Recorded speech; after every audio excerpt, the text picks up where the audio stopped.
The winds blew fiercely over the coast of Thessaly as Thetis, the sea goddess, held her newborn in her arms. The boy's eyes shone like the sun reflecting upon the waters, and the oracles were already whispering of his fate. He would be the greatest warrior the world had ever seen, but his glory would come at the cost of mortality. Thetis, unable to accept such a fate, sought a way to ensure her son escaped the embrace of death. On a silent night, she walked to the river Styx, whose dark waters granted invulnerability. Without hesitation, she plunged the baby into the river, holding him by the heel. Fate, however, had already cast its dice. Only that small spot where his mother had held him remained vulnerable, untouched by the blessing of the underworld's waters. Raised in the palace of Peleus, king of the Myrmidons, Achilles grew strong, agile, and fearless. But it was alongside the centaur Chiron that he found his true training. In the mountains of Pelion, he learned to wield the spear and shield, to hunt with precision, and to master the secrets of war and medicine. His body, forged by divine heritage and rigorous discipline, surpassed that of any mortal. Yet the call of destiny was approaching, and the gods were already setting the board for a game that would change history. Peace in Greece was fleeting, and the spark of war ignited when Helen, wife of King Menelaus, was taken to Troy by Prince Paris. Bound by an oath of loyalty, the Achaean kings prepared for vengeance. Among those summoned was Achilles, whose reputation already echoed among warriors. But Thetis, fearing the prophecy of his death in battle, devised a means of escape. She hid him in the court of King Lycomedes, on the island of Scyros, where he lived disguised among the women of the palace. Yet his warrior spirit could not be extinguished. When Odysseus, the cunning king of Ithaca, suspected his presence, he devised a trick. He brought gifts to the women, fine fabrics, jewelry, and among them, a sword and a shield. When a false alarm of an attack was sounded, one figure stood apart from the rest. Achilles seized the weapons without hesitation. The disguise had fallen. With no escape, he accepted his role in fate. He knew that war would grant him eternal glory, but also death. However, the call of heroism echoed louder. He set out for Troy, followed by his Myrmidons, with the promise of engraving his name in the annals of history. Thus, the most feared of warriors sailed forth, unaware that he was heading toward the greatest challenge of his life. The Greek ships finally reached the shores of Troy, and the siege began. In the first years of war, Achilles proved to be the most feared warrior, slaughtering enemies and spreading terror among the Trojans. But tension within the Greek army itself began to rise, and Achilles' pride would soon clash with the arrogance of Agamemnon, the leader of the campaign. After a successful attack on a Trojan-allied city, Agamemnon took as his prize Chryseis, the daughter of a priest of Apollo. The old priest pleaded for her release but was scorned by the Greek king. In retaliation, Apollo unleashed a deadly plague upon the Greek army. Pressured, Agamemnon agreed to return the young woman but decided to compensate for his loss in a selfish manner. He claimed Briseis, the slave belonging to Achilles, as his own. Consumed by fury, Achilles felt his honor wounded as if a blade had pierced his chest. Humiliated, he threatened to kill Agamemnon but was restrained by Athena, who convinced him to hold back. Yet his anger was not appeased. He withdrew from combat, refusing to fight for the Greeks. In his heart, he nurtured a deep hatred for Agamemnon and decided to let the Achaeans face the war without him. As Achilles withdrew, the Trojans, led by Hector, took advantage of his absence to advance. The course of the war had changed, and the tide now favored Troy. With Achilles absent, the Greek army was pushed back. Hector led his warriors with ferocity, burning the Achaean ships and bringing despair to the enemy camp. The Greek encampment was on the verge of destruction. Patroclus, Achilles' most loyal companion, could no longer stand to watch the Greeks' downfall. He begged his friend to return to battle, but Achilles, still consumed by rage, refused. However, he allowed Patroclus to wear his armor and lead the Myrmidons into combat. The plan was simple: intimidate the Trojans and restore the Greeks' morale. As soon as Patroclus entered the fight, the Trojans truly believed Achilles had returned. The fury of the Myrmidons crushed the Trojan forces, and the Greeks regained ground. Patroclus threw himself into battle with courage, but in the heat of combat, he went too far. In his eagerness for victory, he faced Hector directly. The Trojan prince, realizing the deception, struck with ferocity. With a fatal blow, Patroclus fell. When the news of Patroclus' death reached Achilles, something within him shattered.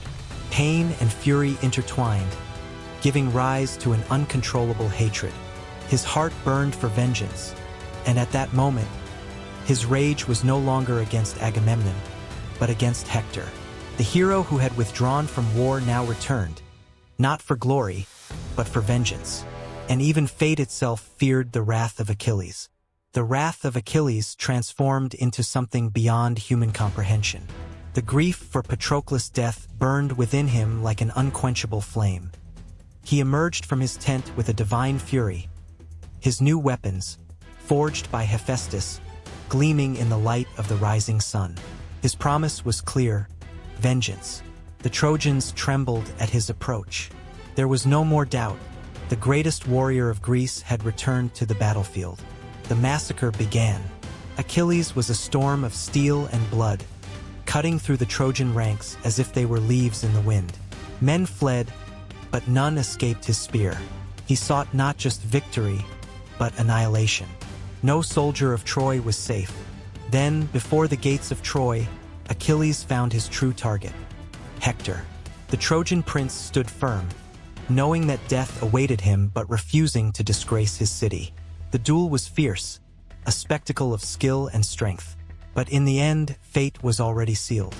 With a precise strike, Achilles pierced Hector's chest, ending the life of Troy's greatest hero. Yet vengeance was not enough. Consumed by hatred, Achilles tied Hector's body to his chariot and dragged it around the walls of Troy, dishonoring the fallen prince before his people.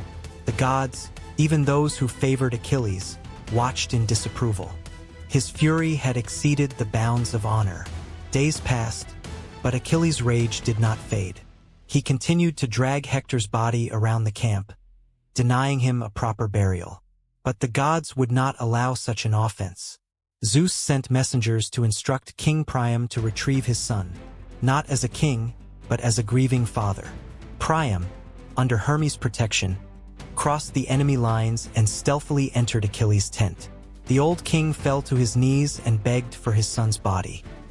He kissed the hands that had slain Hector and pleaded, "Remember your own father, Peleus, and have mercy on me." The words struck Achilles like an invisible spear. For the first time in a long while, the fury within him subsided. In Priam, he saw the image of his own father and realized the pain he had caused. Silence filled the tent as tears ran down the warrior's face. Compassion triumphed over wrath. Achilles ordered Hector's body to be washed and returned to the king. He ensured a truce so the Trojans could perform the funeral rites. As he watched Priam leave, Achilles understood that not even vengeance could ease the pain of loss. Fate still awaited him, and his hour was drawing near. The gods had granted Achilles supreme glory, but his fate was already sealed. After returning Hector's body and allowing the funeral rites, he went back to the battlefield, determined to bring Troy to ruin. Like an unrelenting storm, he marched against the city's walls, cutting down anyone who stood in his way. His fury seemed endless, and the exhausted Trojans feared that nothing could stop him.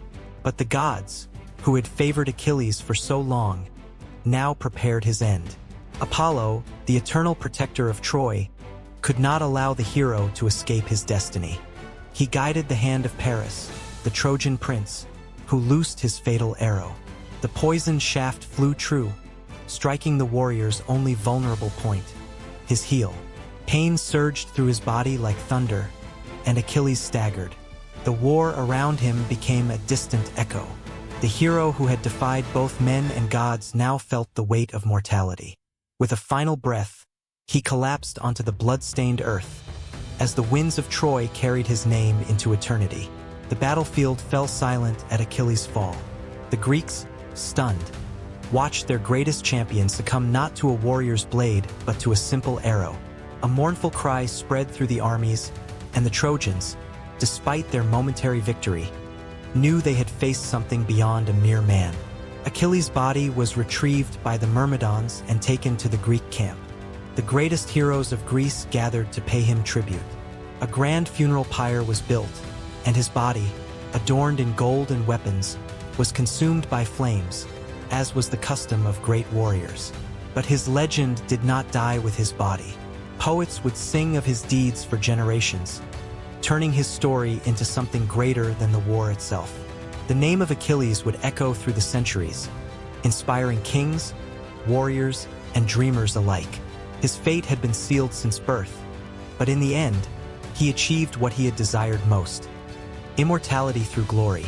As the winds of war continued to sweep over Troy, the gods looked down, knowing that Achilles would never be forgotten. And so, the legend of the greatest warrior would endure forever, as vivid as the day he first raised his spear. If you enjoyed this epic story, don't forget to leave a like and subscribe to Sagas of History. Here, legends never die. They are told. Hit the notification bell so you won't miss the next great battles of history. See you in the next chapter of glory.